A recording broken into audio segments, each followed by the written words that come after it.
friends, it's Sarah here at Country Style and Life, and welcome to the living room, welcome to my home.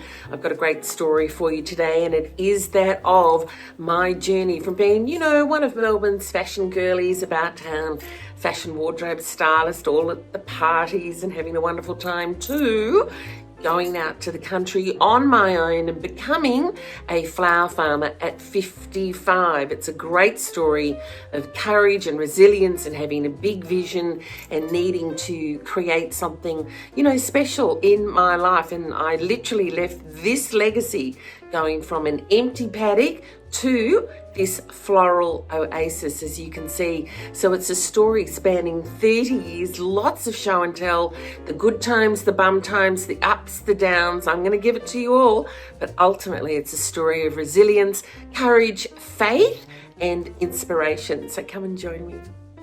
Friends, I'm so glad you are able to take this time to join me for yourself, because really this is about how we are building. And I say we because over the last month I have just had the most incredible time welcoming in the most wonderful women, and I love to say it, from around the world. It's incredible, all over the US, but I've got to just give a special mention to you girls in the South, Louisiana, Kentucky, Georgia, Texas, just fantastic, and California, and then up in Canada, and of course the UK and Ireland, Wales, Scotland, Jean in Scotland, and New Zealand, of course, and all around Australia, beautiful women, Hong Kong, Singapore, Iran. I've got a very special, lovely lady in Iran that's joining us. Brazil, Chile, Mexico, you girls. And look, and I just say mostly women because YouTube analytics tells me there are a few good men. 98.2% of my audience, naturally enough, is women in this age group. I mean, I'm 62, 63 in December. So, we are coming together, and I'm loving that you're loving my home and house tour. The video continues to be just hugely popular. It's over 80,000 views now. 1,100 new people have come to join me on Instagram as well. So I am so thankful, I'm humbled, I'm touched, and as of this morning, I'm up to date with every message. So I love to hear from you. Continue with your wonderful comments, and let's just all, enjoy each other's company. So I'm excited to share this story with you because I think it's going to resonate with many of you. Certainly, our lives are different, but they're also really similar, aren't they, in many, many ways, and many common experiences that we share. So I hope that there'll be some little nugget in here that will speak just to your heart, and you'll know that, we can really, become close and understand each other through these kind of shared stories as well. So, and as I said, in your comments, please let me know your names, because I love to refer, if you're happy and comfortable, to your Christian name, calling everybody by their name. Very important. A thing that I was brought up to do. So if I'm writing back to you, I like to be able to say, Lisa and Jane and, Miranda and Beverly and Juanita and Carla and Kim and Kimberly and Anita and so many gorgeous, Jean, so many gorgeous people, Rosa, so many gorgeous people have had, real impact on me in the last few weeks as well.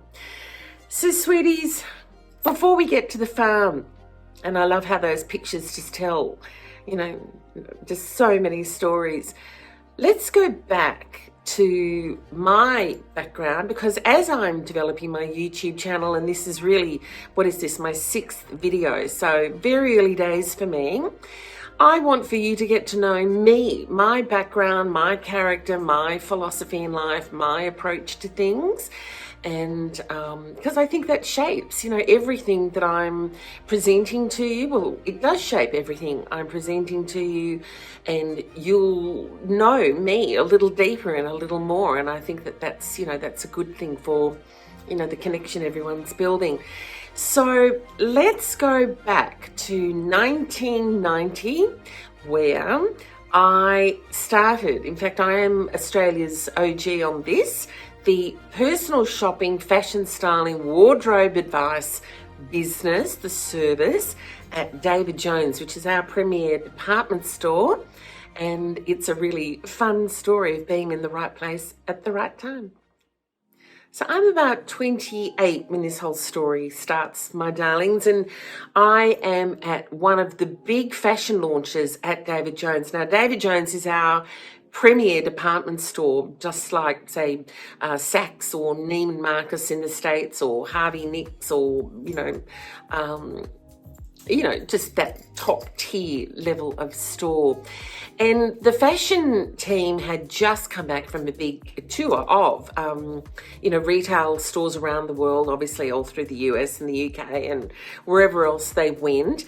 And the doyen, he was the emperor of the whole fashion scene at David Jones at the time, was a chap called Malcolm Sykes. And so every year they would, or twice a year, they would have the big trunk shows, a week of trunk shows in stores, and it was all very glamorous. Opening night, super, super special to get invited.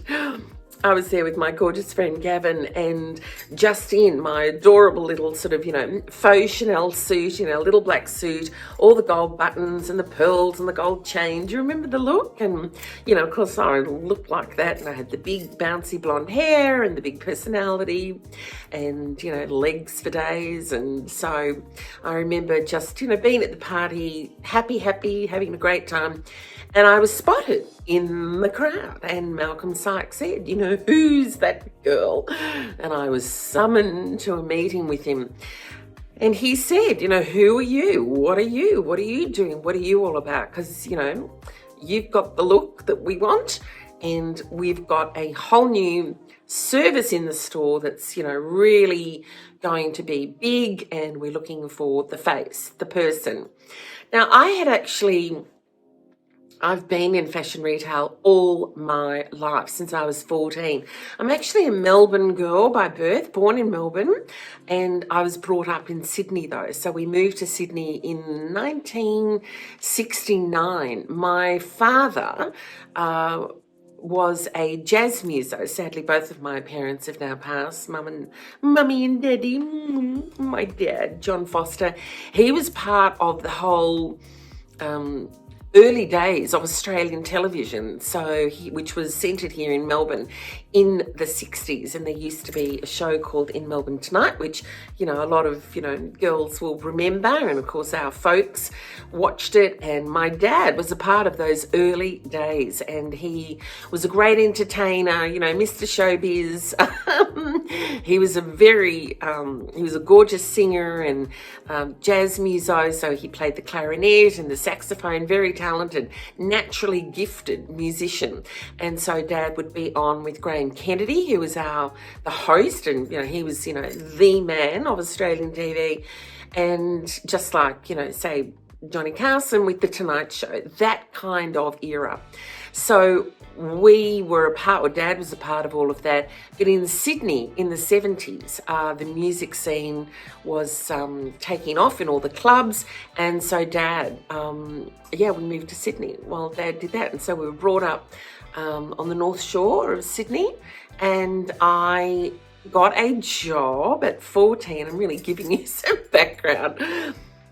When I was 14, I earned $20 a week on a Thursday night and a Saturday morning, working at a very smart local boutique, because I actually come from a place of service. I think, I have been given the gift of service. I actually like to serve other people. It really gives me a lot of pleasure. So I loved that, being in the store. It was super glamorous, and helping women, get what they wanted and to look good and feel good. And, we intrinsically know that when we look nice, we feel great, and we can act, without cares, because we're just feeling, our happy internal selves. And so I loved that. I've always loved helping women. And so getting this job at David Jones, which was called the Fashion Advisory Bureau. So I used to say to people that I was the fab at David Jones. And the service was interesting. It was, brand new, really like out there. It was like, what? You can come into the store and I could have a personal shopper, and it was free. And so the service really took off. And, I dealt with a lot of women who were society ladies. I dealt with there was some women in politics, local politics or state politics. A lot of mother and daughters would come in together. I helped a lot of young women who were sort of getting ready for, coming out of university, getting their wardrobes together. So the understanding was that, obviously I'd have them on the phone first, and get a feel for what they were looking for. And then I would have done the shop already. And you think about shopping today, you can wander around and nobody even looks at you anymore. You've got to hail a sales assistant, the way you've got to hail a cab out on the street. It's really sad, I think, the way things have gone. So this is in the heyday, the early 90s of retail, and David Jones, the Burke Street Mall, and lots of girls will know this. It's such a beautiful store, all gold and mirrors, and we had the spring flower show every season that was just covered in beautiful blooms, and it was a really glamorous upmarket store. And of course all the cosmetic counters down on the ground floor, and then there was the fashion floor, and then there was the second floor. And I had the salon, and it was all decked out, beautiful couches and cushions and candles and lamps, and lovely big change room. And I would get in silver service tea from the restaurant upstairs. If I had a client in, bring up for tea, morning tea, lunches, little sandwiches. It was a very civilized way to shop, and it was a great time in retail, and I loved it. It was a great job, and I was very good at it, because ultimately what I understood very quickly, women would come in and, they had to get down into their knickers and their bra and, get changed. And, I'd be helping them get in and out of things and try this, and what about this, and let's get a shoe, and how about that, jacket with this. And the whole thing that I really started to understand was that, a few good pieces in a woman's wardrobe go a long way. So that was my job all those years ago, and I can still see me, in the store, and all the friends that I made at that time, and just how fantastic it was. I then left that, went out on my own. I actually married during this time, and I had my beautiful son Alex fairly early on in the piece. So I was married in middle of October of 93, and my beautiful Alex was born in the October of 94. So and then during these years, I went out on my own, and I became all these photographs coming up can show you I had a really nice position in Melbourne as the go-to gal when it comes to wardrobing and styling advice. There are lots of people who are doing it now, which is fantastic, because it's a great service. I really, believe in it and can make a big difference. So I was then really very well treated by the local media here in Melbourne particularly, but even around, the country. I used to host a lot of events. I used to do a lot of the big parades, Australian Fashion Week, things like that, and just, give me a microphone. So the apple doesn't fall far from the tree when it comes to that. I'm very much chip off the old block, just like my dad. And also then very like my mother too, because ultimately, when I think about, when people say to me, well, where did your style come from? I had a very blessed with a very glamorous, beautiful mother, very stylish, my beautiful darling Patricia, Pat, and she was, just always beautifully dressed, beautiful hair, beautiful nails, French perfume, always, gorgeous little jewels and, just chic, nice, good quality. And in fact, both my parents, my father was very elegant as well. So blessed with, in fact, really lovely, good, decent parents. They came from working class Irish Catholic backgrounds. So, hard work is the name of the game. And, don't think yourself too fancy, you just get down and get your hands into the dirt if need be and, be of service and good cheer about it while you're at it. So I then had many years, as you can see from these great photos. And so let me just take you through some of them because there's some really good styling tips in here. So look, just going back to the basics and seeing, literally from when I was very pregnant with Alex there, and lots of lovely articles from, on my business and what I was doing. So, and my children were obviously a really big part of it as well. That's my gorgeous two, Cheeky Chops, beautiful little Olympia there on the cover of the Weekend magazine. And look at her. So it was, the kids were a big part of everything I ever did, which was really nice. If there was, a children's parade on, people would ring and ask for the kids to be in it, which they love. They've both been blessed too with very bubbly, outgoing personalities. So they used to love that. I mean, look, this photo. I've actually got the photos here. Whatever you're looking at, darlings, I've got it in front of me. It was just a great way to remember just these really happy years throughout the 90s. And this is great. Around this time, I got the job as the fashion presenter on Family Circle TV. Family Circle was one of the magazines, one of the women's lifestyle magazines, and they did a midday show and I presented the fashion. So this is very much me to a T. The classic black pant, the great white shirt, and always with the good shoe, the good hair, the good grooming, just chic, simple, elegant, timeless. Now, I'm about 38 here. Oh, sorry, no.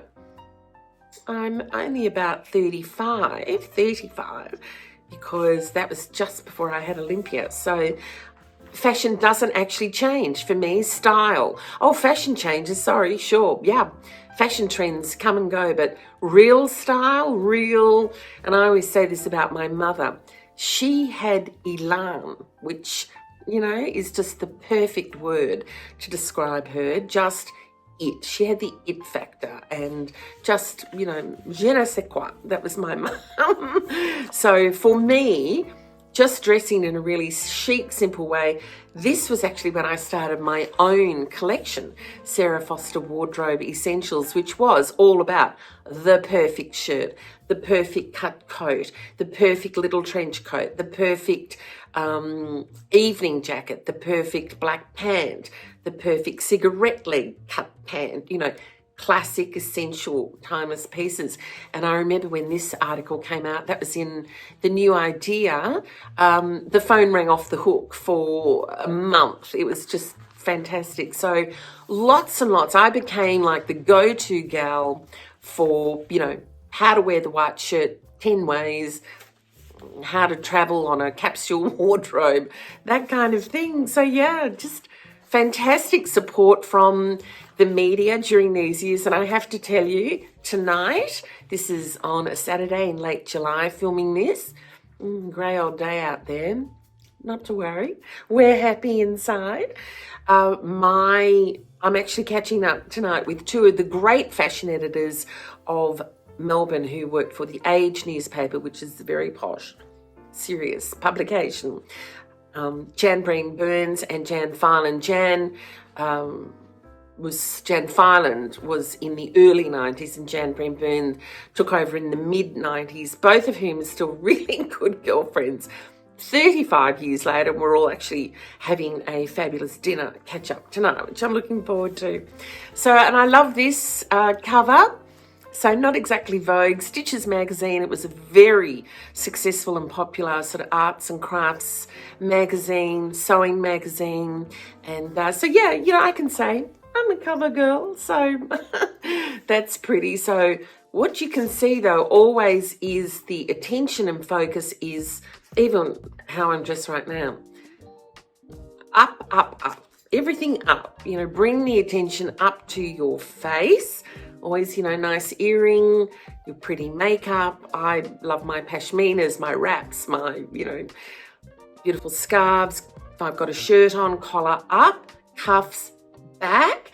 Draw attention to pretty wrists. I've got slim wrists and slim ankles. They're the only skinny things I've got.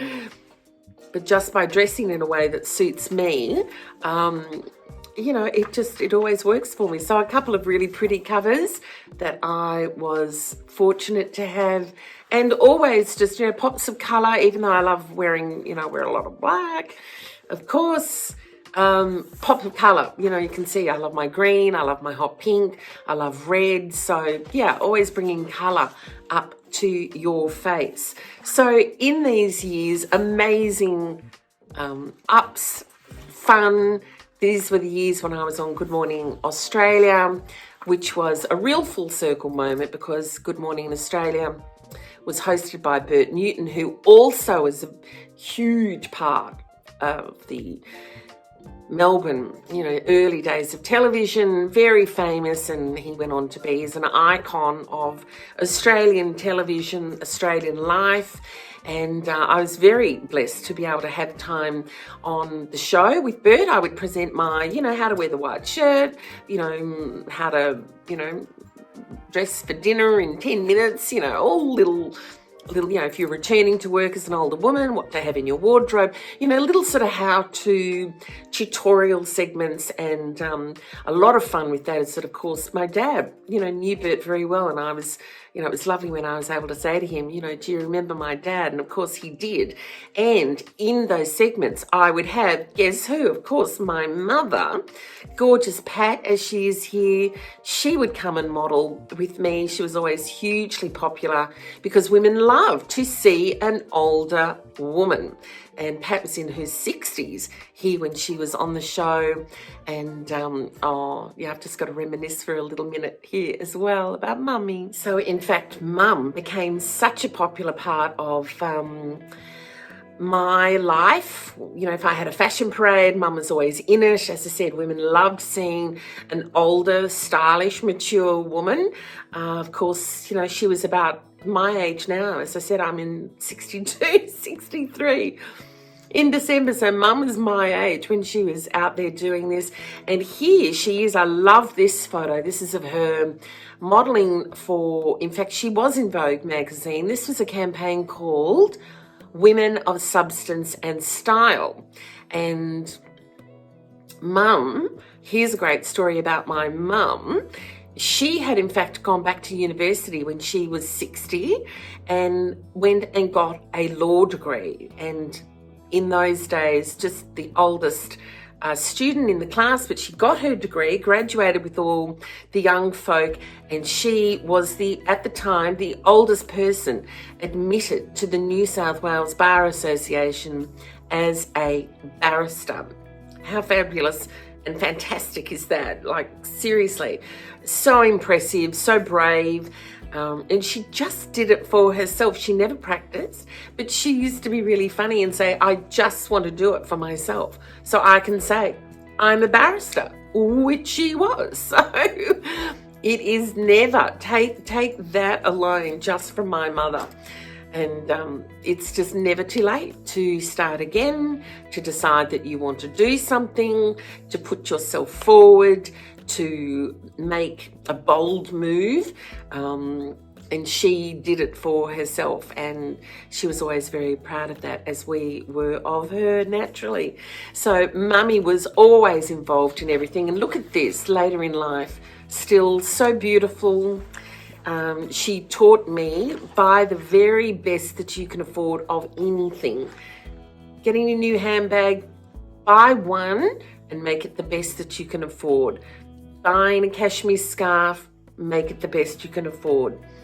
Buying a good pair of shoes, buy the best that you can afford. So she was always about quality and the classics and timeless. And that wrap, I remember she bought in London, I think it's an aquascutum piece, beautiful Irish green. Look at that lovely green colour.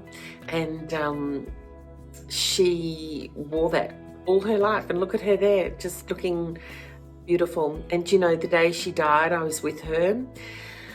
Oh, such a blessing, such a beautiful moment. And I wrapped her in a pink pashmina and, you know, just sang some hymns to her.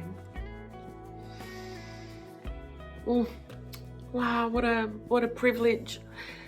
And she was as beautiful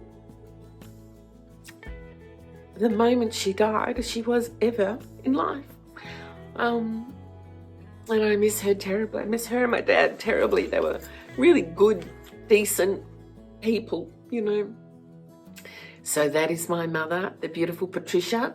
She is, out of all the women in the whole wide world, my style icon. So let me just take you through some photos that I think you'll find interesting for, you know, the styling tips. So literally, these ones are from about 2014 when I was on a trip to Paris and to France and Italy. So what I love about this, you can see it's always just the same, that skinny leg pant. And the reason that I wear pants is I've got nice legs. I actually have really quite, you know, pretty showgirl legs. So a slim leg, but I'm very short in the top. So I always wear longer line tops, and see how they just cut at such a level so that it's just flattering then to show, you know, my legs as, you know, my good feature. And the thing that I've come to know about from dressing literally hundreds of women over the years is every single woman has something really beautiful about hers. Everyone's got something that is a gorgeous feature that she really needs to learn what it is to then enhance, to show off, to feature, and then sure, all the other bits and pieces that we don't want to concentrate on, you know, learn how to deflect. And I've certainly got that. Lots of lovely. Can you hear me? Just some birds. I've just got oh, 1, 2, 3, 4, 5, 6, 7. Oh, it's quite a group out there. Oh, hi birdies. Oh, they've all come to visit, which is nice. Oh, visiting my little front courtyard and enjoying the Chanticleer pears out there, which of course are bare. So yeah, looking forward to spring kicking in. So in Paris, just, you know, and there's not a doorway that I don't like posing in. So, and again, in a shirt, lovely pop of red, collar up, cuffs back. That was a great Marina Rinaldi piece that I bought. And, you know, lots of tunic tops. Love basic colours. I love my black, white, navy, and then some kind of neutral, and denim are my little capsule colours that I wear, and then bring the colour in through, you know, shirts and things on top. So yeah, just an always, you know, great handbag. Here I am in the pashmina again in Paris. Just, yeah, beautiful jewellery. I always love to have some really, you know, timeless accessories, you know, big, beautiful turquoise wrap choker beads, which look great. You know, I love my gold ballet flats, gold bags.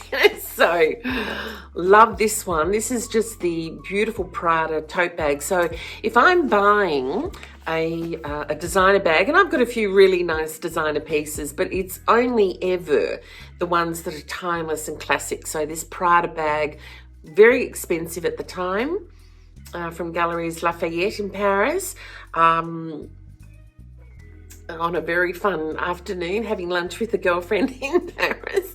We went shopping after lunch. Not a good idea, but I was sensible enough to purchase this beautiful, it's a really creamy, neutral tone, lovely, deep, what we call a shopper. That kind of shape is referred to as a shopper tote because it's great for magazines, your laptop, you know, fits in nicely, that kind of thing.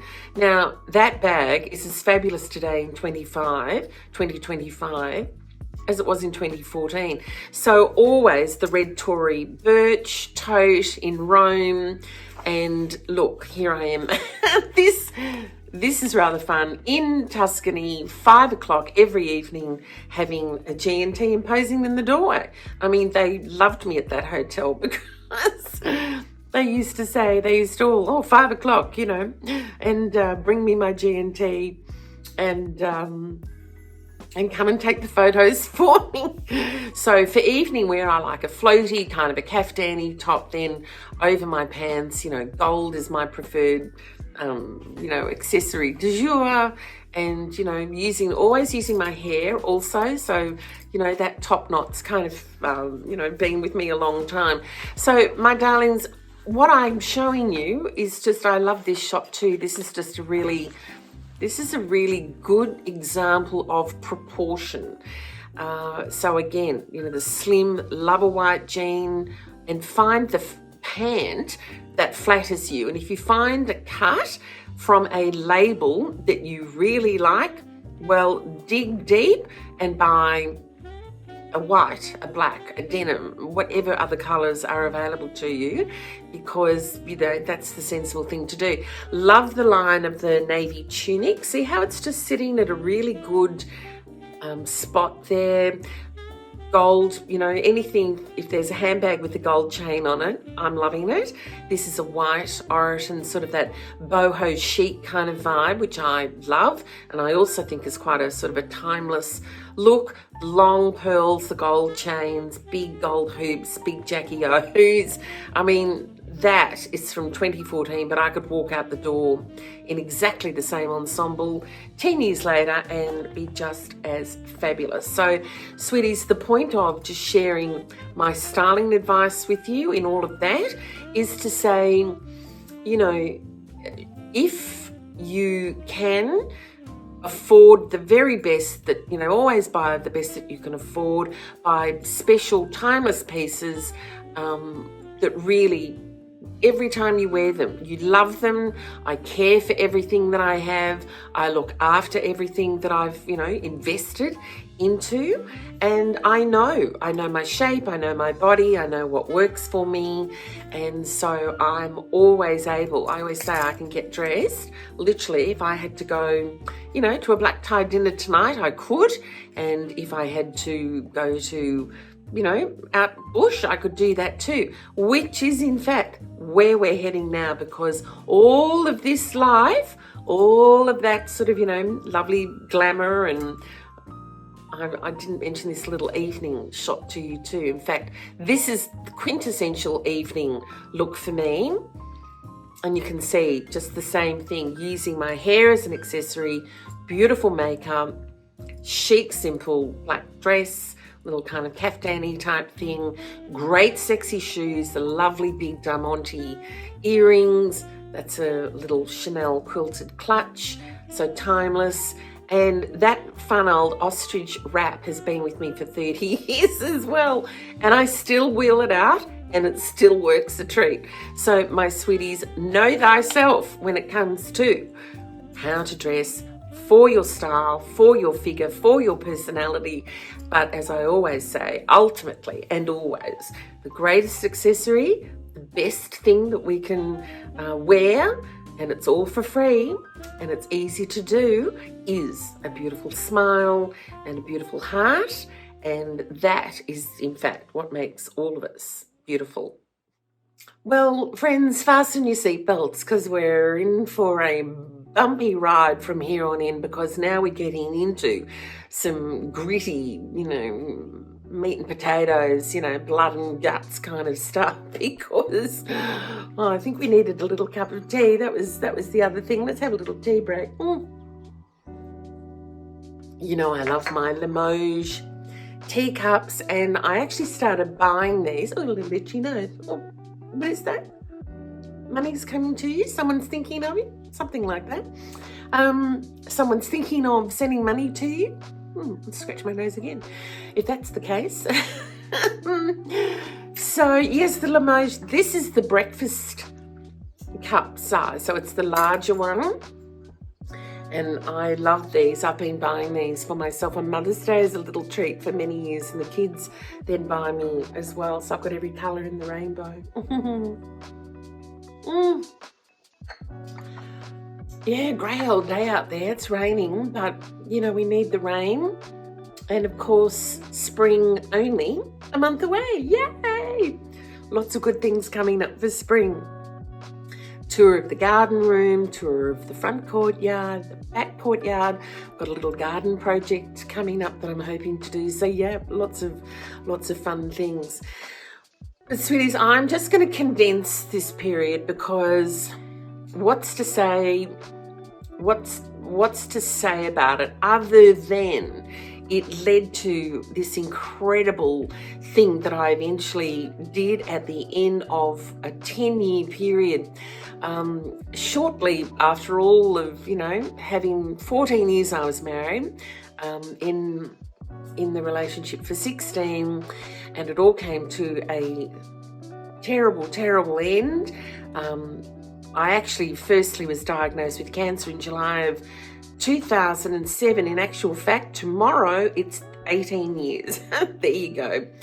And that might be a story for another day, because how I actually came to be diagnosed is a whole thing unto itself. I was 44, in good health, you know, happy. We're about to go to Italy on a big family vacation. I was going to cooking school. We were hiring the villa in Tuscany, going to London, catching up with friends. I mean, you know, all these good things. I thought I was in such a good place in my life. And so terrible shock diagnosis. I had a tumour sitting millimetres from my spine, fast growing non-Hodgkin's lymphoma. So, you know, and they do not muck around with you. I was whisked into, you know, the diagnosis of it, chemotherapy, surgery. They had to get at the tumour to diagnose it.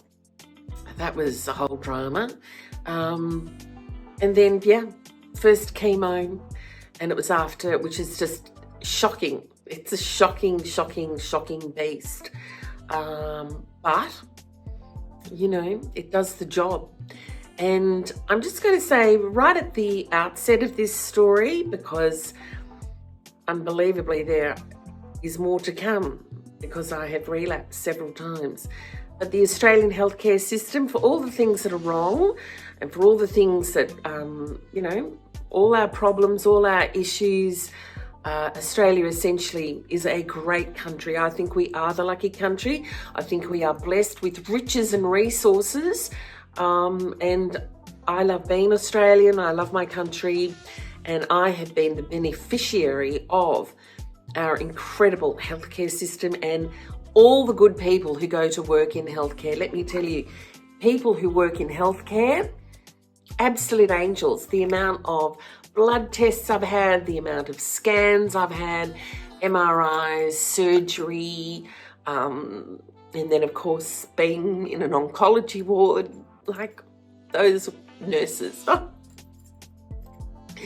Angels amongst us, because they're caring for people who are frightened and fragile and incredibly vulnerable. And I used to just thank God for every hand that touched me, because everyone was so good, and it was all for free. Hundreds and hundreds of thousands of dollars of treatment for free. So whatever issues the Australian healthcare system has, I thank the Lord for it, because it saved my life. So during this time, I then also found out that my marriage was being dishonoured. So a 16-year relationship literally just over. No correspondence was entered into, no conversation, no discussion. It was all over. And the shock to my system and to my children just plunged us into a terrible, terrible world of grief and pain and hurt, the likes of which I can barely believe we were forced to endure, but we were. And, even today, 18 years later, I think about it because I was never given any explanation. I was told there was wool, there would be no discussion. And I remember thinking, the shock, someone was wearing the mask, and just the length and depth and breadth of deceit and betrayal and infidelity and the trauma that it caused me. And I always say, well, I'm a grown-up, I can take it on the chin, I'll cop that. But, you're messing with my children, which was never okay. And that caused me enormous pain for many years, as it did them. So these were very difficult, dark years, my friends. And eventually I relapsed in 2015. And in our video, A Morning Coffee Chat, I told you about how I had taken this incredible group of women, these beautiful women, to Provence and Paris for a 2-week tour back in 2015, an incredible experience. And that also was another example, of just really stepping out, trying something new. I was not a tour operator.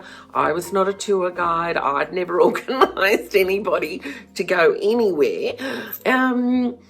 And a friend of mine encouraged me, my friend Faye encouraged me to do it, and I did. So much of what I'm hoping comes out of this video is just, I really want for you to think about you and your capabilities and your gifts and talents and your incredibleness and of who you are and everything that you deserve in terms of treating yourself with the love and kindness that we treat other people. Sometimes women need the reminder. Turn all that love and affection and care on yourself inward and look after yourself and believe in yourself, because you can do amazing things, as I have done, my darlings. And this is what's coming up. I relapsed in 2015 after that trip, after an incredibly successful, funny, fantastic, fun, amazing, once-in-a-lifetime trip. And I'm going to say this as well for all of you women who have forgotten to laugh and to get your girlfriends together and to have some fun and to really kind of let go. Just, occasionally, sometimes you just got to let your hair down and have a few laughs and, have a few glasses of shams and just remember to have fun. It is not to be underestimated as to how valuable it is, or overrated as to having fun. It's not overrated. It does you the world of good. So that's what that trip was all about. Then again, I actually relapsed in 2016. So for the 3rd time, I now have cancer again. I've got this time, the 2015 relapse was the same thing as before. The 2016 relapse, I had tumours in my eyes, 2 tumours, one in each eye, and I had to have radiation on my eyes every day for, 6 weeks or something. At the end of it, I had burns across my face. It was just the most frightening. Your eyes, and they, look, I won't even tell you what it looks like to have that treatment, because it was utterly, utterly terrifying. Yeah, wow, I'm just remembering. So my mother, during this period, passed away. Beautiful mummy. So by 2016, December, I had it. I was done with, and it was the 10-year mark of my divorce coming up. So I had a gutful of feeling so oppressed, like I really felt like the devil had me by the ankles. and was trying to drag me down into an early grave, literally. Like, just, got you, I'm going to pull you down. And thanks be to God, I was saved from all of that, and I did not sink, and I did not go under. Even though sometimes mentally, I'll admit to it, I actually wanted to. I have wanted to. I wanted to sink. I wanted to sink away and disappear. It makes me sad to think about that, because I think I'm sad for that girl feeling so bereft and so exhausted. Man, I was so exhausted. It's exhausting. Fighting the good fight is exhausting, but I did it, and I hung in there every step of the way. And it was at this point, I'm getting to it, that I bought my farm, that I went out and I stepped out boldly in faith. And I said, Lord, give me something to hold on to. And literally one day up popped little farm for sale. Oh, really? Okay. And I bought that property, 2.5 acres of an empty paddock in West Gippsland, Australia, in Victoria, Australia. And it went from being just a grass wasteland of nothing that didn't even have a fence. It was a little house plonked, literally plonked on this piece of land, and I turned it into the most gorgeous and glamorous floral oasis flower farm. So let me take you through that story. It's desperately sad and lonely years, and I just can't even express to you how bad it was at that time. So I would spend my weekends when the children were not with me, forced separation. It's just wrong. And I would be on my own, and you've got friends and they try and help you, and people were beautiful and supportive. My friends really rallied around me, and I love and thank them all for that.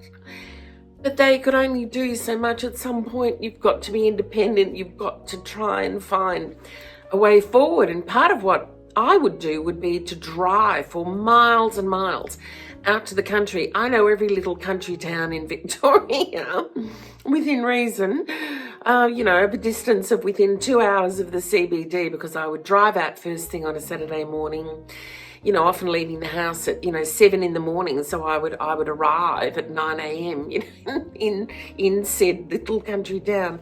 So I know every bakery, I know where all the good cakes are, where all the good sandwich shops are, where all the good coffee is around the great state of Victoria, as I said, within reason.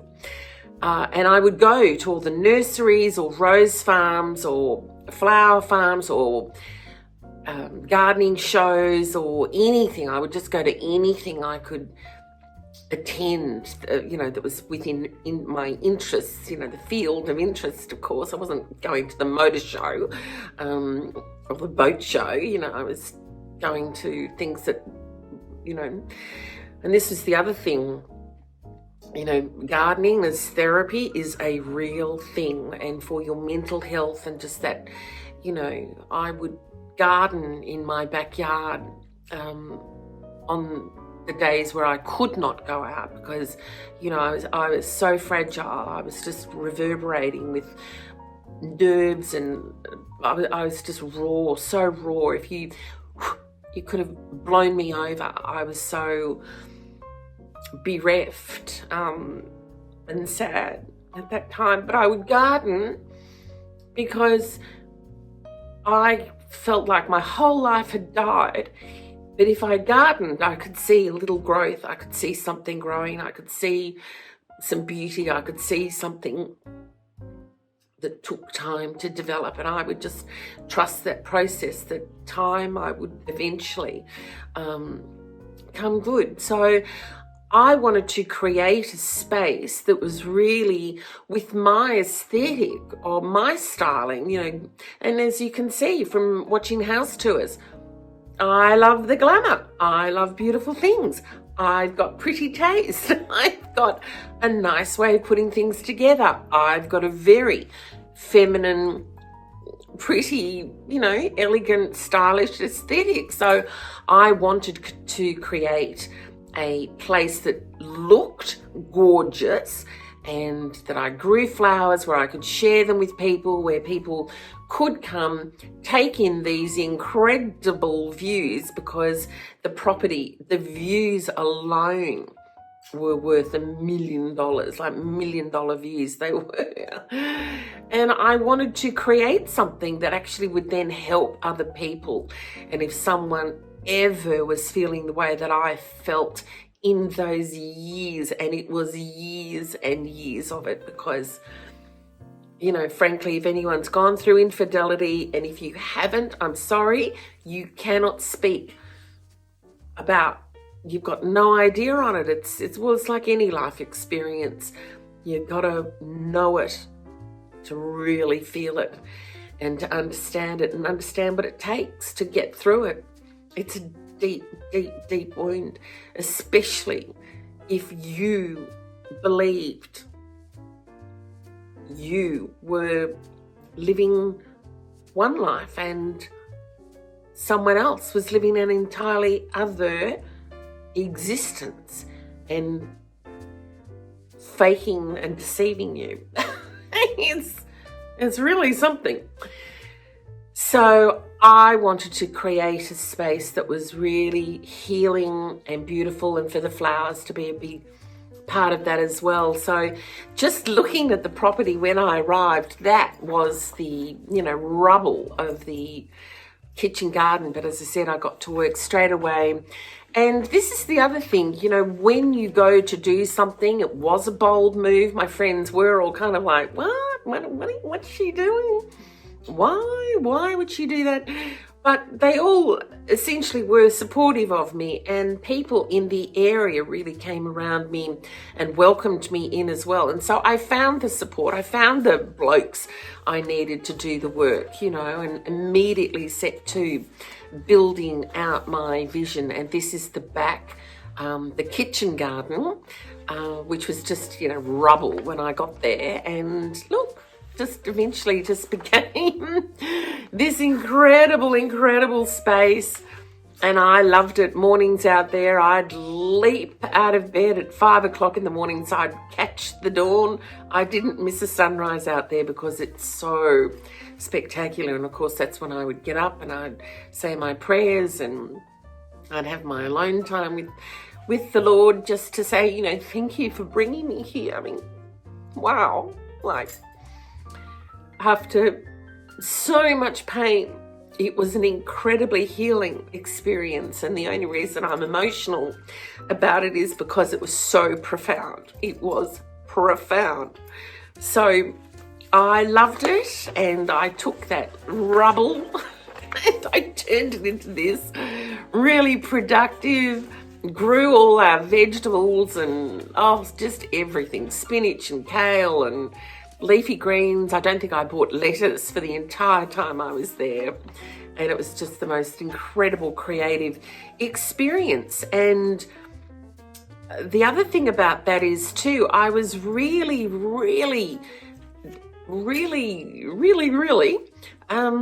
just for emphasis, I was really digging deep into who I was. And I think that's the other thing. As we get older, we forget who we are. We've been in service to our children and our families and our spouses and our community and our aging parents and, look, all of it. And you do gladly and willingly, of course, that's life. And I think sometimes we forget who we are, and we forget what we're capable of. We forget what our gifts and talents are. Apart from being an incredibly creative person, I'm actually a very, very practical thinker and a very down-to-earth kind of a gal, and a really hard worker as well. So as much as I was paying people to come and support me and build my farm, I was on my hands and knees. You'd better believe it, I did. On my hands and knees, dragging myself, up and down the fields all day, every day, doing just as much work. But I love this, because look at this. This is what it eventually, that was the first spring I was there, just with beautiful white tulips everywhere and creating that lovely, potager style of garden. I love that, the herbs, the vegetables with the beautiful flowers, of course. And look at that view, $1 million view from my kitchen window. And then I love this photo too, because that just gives you the transformation, from the rubble to, we had lots and lots of great parties out there. And this was a beautiful event that I had one day where lots of wonderful women came out and just enjoyed, sharing it with other people. That was a big part of it as well. I was not just building this for me, I was building it to share for the benefit and enjoyment of other people as well. And I think that when you come from that space, you're not just doing it, for your own whatever. Certainly wasn't ambition or anything on my part. To me it felt like a calling. I was really called to do this, to step into turning, all of my pain around and creating, beauty from ashes. That's exactly what it was.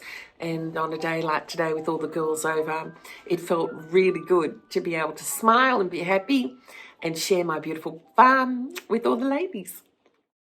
And this is on the other side of the house. This became the white garden. So again, it was nothing. And of course, having so much space, I was able to do lovely, big, long, deep beds, which was wonderful. The obelisks for, growing beautiful roses. I planted Lamarck, the white, climbing rose there. Beautiful lamb's ear as the border plant there, and just, filled it with every single gorgeous white rose. And I've got lots of beautiful roses coming up to show you as well. And then this is my favorite photo of all time. This is what it eventually looked like. And as you can see, I look pretty happy with myself. And I remember feeling on the day, this is the day of the event. We had actually a photo shoot too for, I think it was the Herald Sun came out and did a piece. And yeah, just look, absolutely gorgeous. I am fully in my element. And friends, yes, just sharing the property with so many friends who came to visit. I love this photo. This is my gorgeous friend Faye, who, Faye, I know you're watching, and just loving hugs and kisses to you, my darling. Faye and I have walked through the valley together, and she would come out and, just so much support, and really believed in what I was doing, as did, this is my gorgeous friend Ellie, who's been my graphic designer for 25 years. So beautiful Ellie there in the dahlias.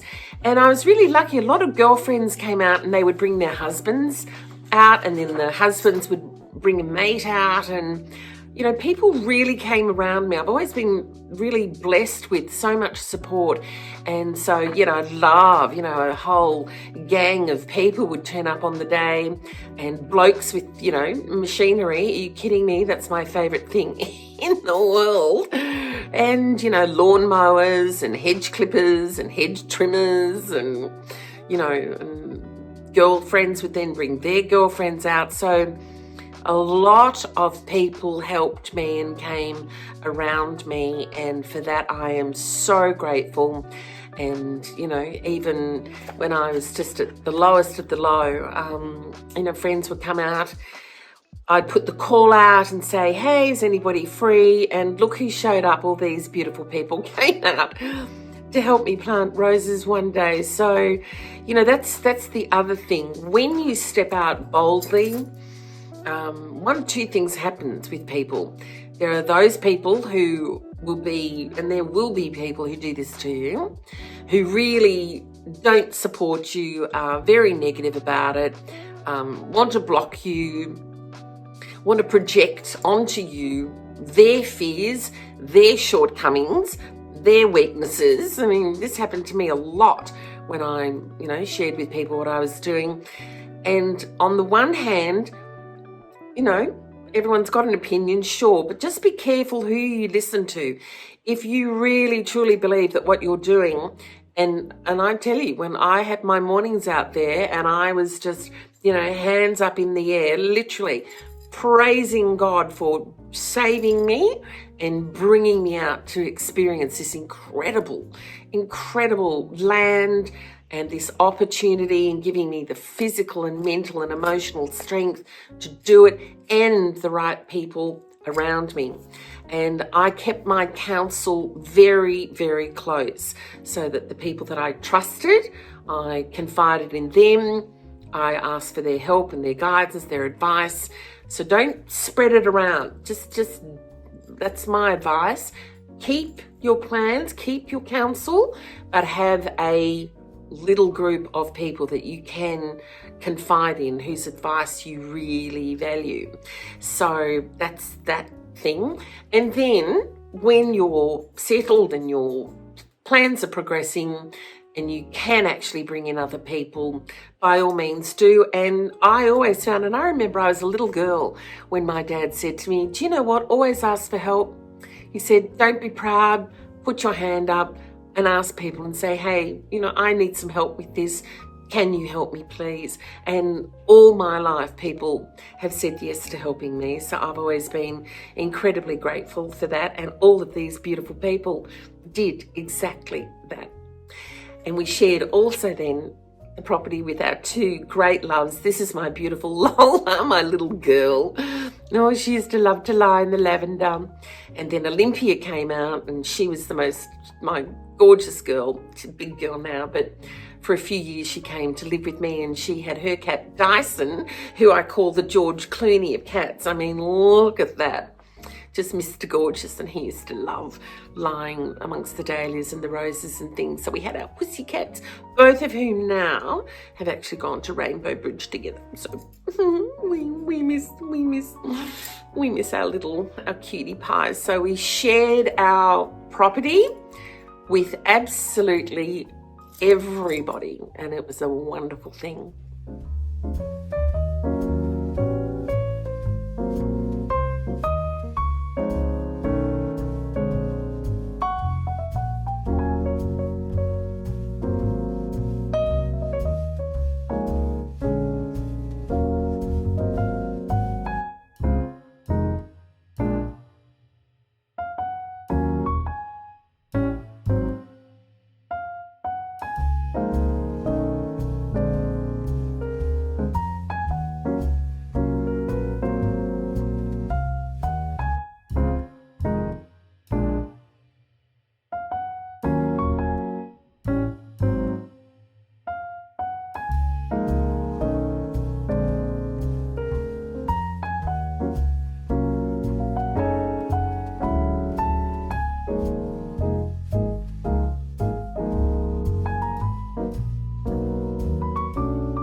Okay, so you ready for some really, really pretty pictures?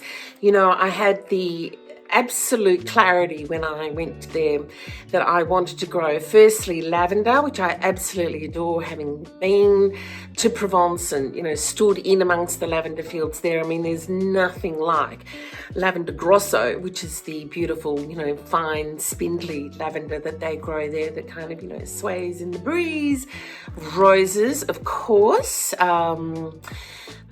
What is life without a garden full of roses? Dahlias and which just exploded in popularity.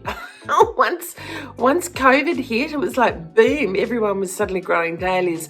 So I got to planting mine first season of 2017, which was fantastic. And I had some really, really beautiful varieties there that I just loved. And also peonies, which of course take 3 years minimum before you see a return on investment with them. So I had, it was all about the investment in putting those beautiful things into the farm, and not a garden where you sort of meander around and you're down the garden path. No, it was a working farm, so it was everything was in sections. There were the roses, there were the dahlias, there was the peonies, and so on. But look, let's just have a look at some of these incredible photos. Me and my dahlias. I'm happy if I've got a bucket of dahlias in front of me, that's for sure. But look at this, just the dahlias were in the top part of the property. So, I was always out there, and I had a beautiful table setting, which I plonked right in the middle of the field so that I could enjoy. Sorry, I've just got these pictures as well.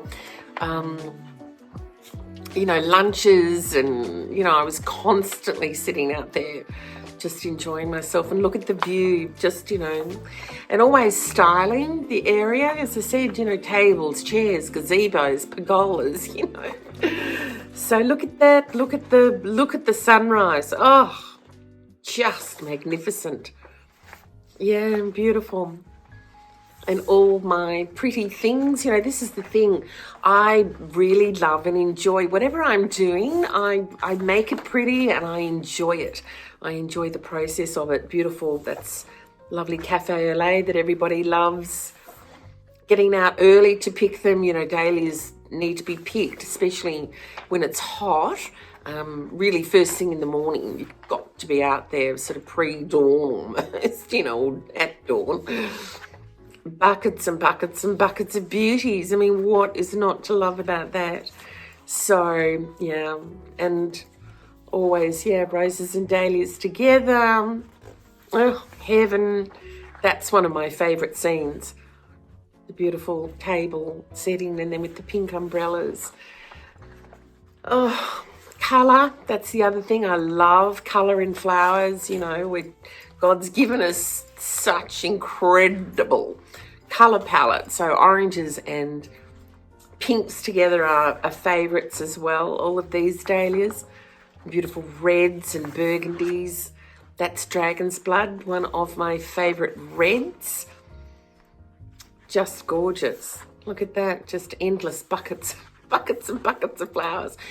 Which, I had people come and enjoy the day and, pick their flowers, and that to me is one of my happiest photos. Out of all the photo shoots I've done in life, look at that. Clearly I'm a mess, I'm dirty, I've got my apron on, it's dawn, I'm in the rose field, I'm as happy. So I might just let you enjoy this time, my darlings, with all the roses now, and just, enjoy them as they scroll past. Maybe I'll do a whole other video one day. That rose is called Pompanella, which I bought because beautiful climbing rose. I just love the name, Pompanella. Fantastic. So maybe I'll do another video one day of all the different roses and dahlias that I grew. Would you like that? You can let me know in the comments section. But you know what? I'm going to go and put the kettle on and make another cup of tea just while you enjoy all these beautiful flowers.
so many beauties there to enjoy. Just, to wake up, and to be out there, the fresh air, the birds, that was the reason I wanted the property. I wanted that big view.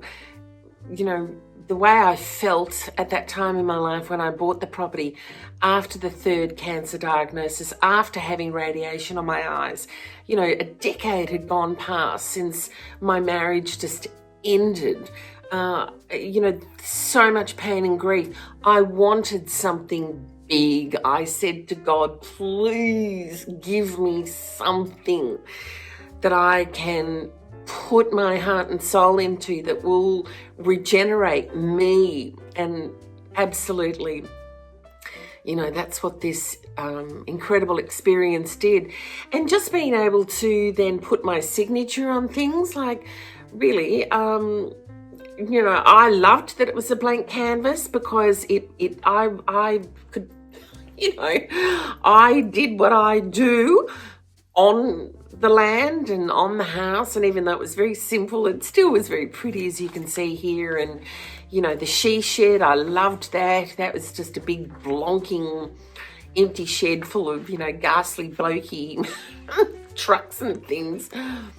But once I got my hands on it, I turned it into, it was the most gorgeous, glamorous sort of little nursery space, and with the couches and cushions and tables and chairs, and just full of beautiful things, and all the buckets of tulips that you just saw. I used to do up beautiful pots of tulips for people, and just an incredibly creative experience.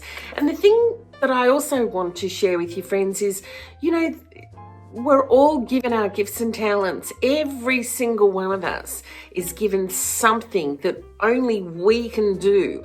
Well, not only that we can do, but that we can do well. And one of the great things in life, and I remember my father telling me it when I was young, find that thing that you love, and if you can make a living doing it, well, great, And I did do that with my fashion, which I loved, but after all of the life circumstances and my interests changed, my desire, my heart changed. I changed. Believe me, I was completely cracked open by that decade and that experience, those experiences. So I changed. And I came to realize what it was that I am actually really good at. And I do have a big vision, and I am capable of executing a big vision. It doesn't frighten me. I'm not bothered by it. Give me a big assignment, I can do it. And so just the way I organized everything, the way I designed it all, the way it was all brought together, and, the thing is, whatever it is that you can do. Some people can sew. Fancy being able to sew. I can't sew. Some people can paint. Someone can draw. Skills I don't have. Someone's a beautiful cook. Someone's an expert baker. Someone can play a musical instrument, the piano, the guitar. Someone can sing. Some people think they can sing. So each and every one of us is given some incredible talent, the gift of hospitality, the ability to, just do all the myriad of things that the world offers us. And I would encourage you, whatever it is that you do. I'm hearing a lot of women say to me, I'm sort of let things go, and I really want to step back into sewing, or someone said to me, I really want to get back to being me. You've encouraged me to wear colour. You've encouraged me to, yes, put some lippy on and enjoy that, or get my hair done, or paint my nails, or plant, some spring bulbs, whatever it is, whatever that little thing that you love to do in your heart of hearts that's just for you. Please do it. Do it, because it's really important that we, seize the day and understand that when we're doing things in then that spirit of nurturing ourselves, we nurture other people along the way. That's absolutely how it works. So again, just loving to share these pictures with you, friends, and I hope that there's just, you know, little nuggets here and there that you can take from, you know, this long story.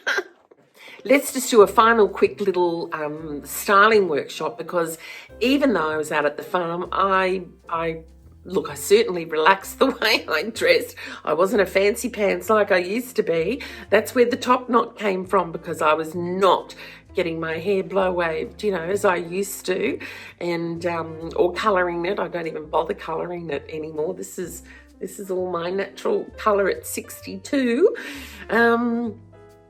I do quite like my Anne Bancroft stripe that I refer to, because, yeah, Anne Bancroft's got the most incredible grey hair.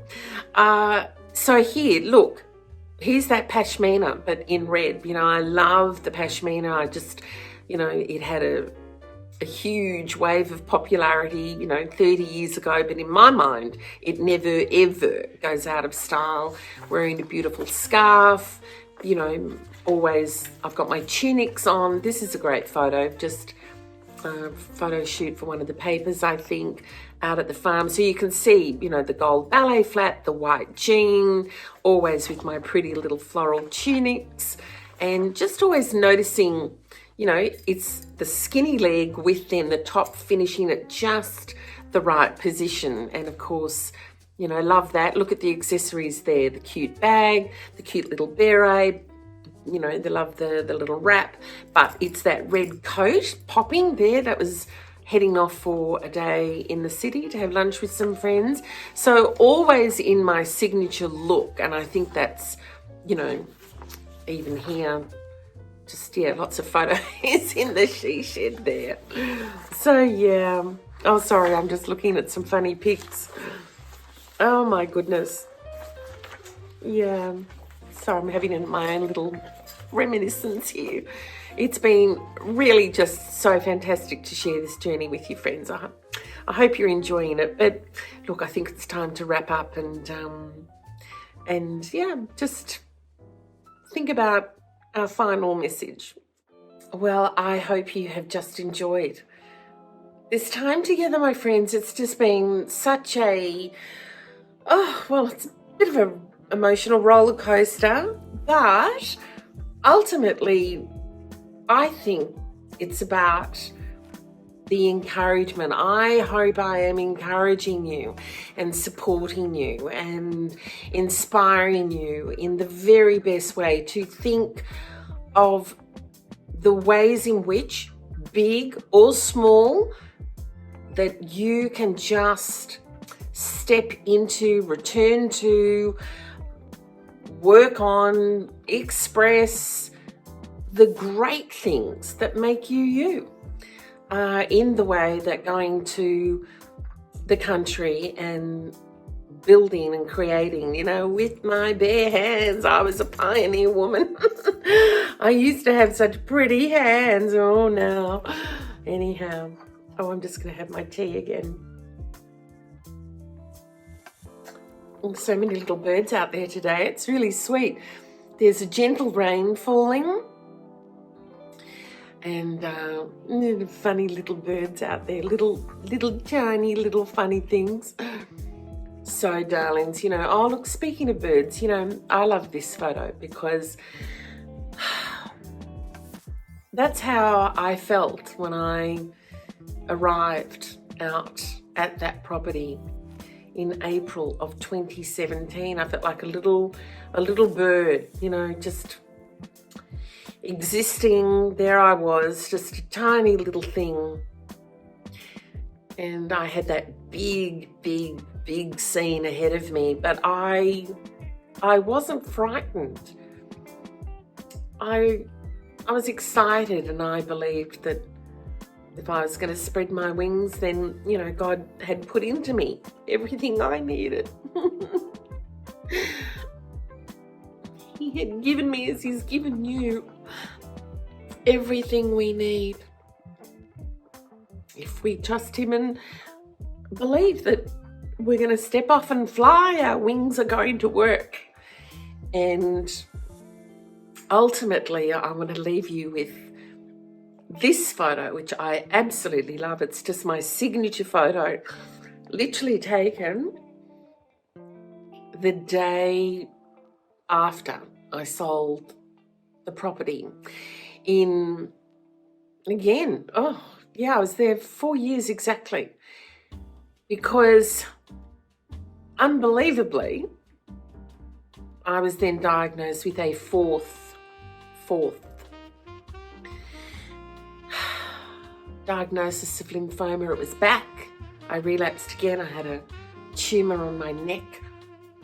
And so I had to sell my farm and return to the Mornington Peninsula to be close to the hospital, because I then had 6 months of chemotherapy treatment, which I finished in November, which brought me up to having had 18 cycles of chemotherapy, which is way more than any little human being should have. But I've had it, so I thank the strong constitution of my parents and my ancestors. And, you know, that's the bog Irish for you. Don't mess with us. It's like, you want to get into a fight, I'll give you a fight, all right? So, yeah. So I fought that off, and then I had 2 years of immunotherapy ahead of me. So I tell people the chemotherapy is like sort of the emergency rescue, team coming in. And then the immunotherapy, 2 long years ahead of me, is like putting in a security system, and God willing, I'm done with it. My time doing that is over. And I had to sell my dream. I didn't get to live out my dream. So it did not have the ending that I'd hoped for, that I had to grieve another loss, grieve something else ending that I had such high hopes for. All the plans, all the ideas, all the things, all the people, all the effort, the work, the money that I'd put in, I've lost it all. But ultimately, as I said at the very beginning, cannot know God's plan. And I'm now here in this house, my little house, which I love. And I finished treatment, and it's all done, and it's all over. And I'm safe, and I'm well and truly had years now of remission, and I just don't even think about it anymore. And I live my life every day being grateful and thankful, and live it for where I'm at. This is where I'm at. I don't know if I'll be here forever, but today, having a cup of tea, watching the rain come down, looking at the little birdies, and I'm very, very grateful to have had this time with you, and I value and appreciate you all, my darlings. So thank you for letting me share my story, and I'm going to leave you just as we say goodbye with more photos from the farm. Enjoy the view. Just take in the peace, the quiet, the flowers, the scenery, just magnificent. And I'm going to look forward to seeing you again really soon, my darlings. But I hope you've enjoyed today's video, from fashion to flowers. And until we're all together again next time, I'm sending all my love to you and your families. God bless, and bye for now. Bye.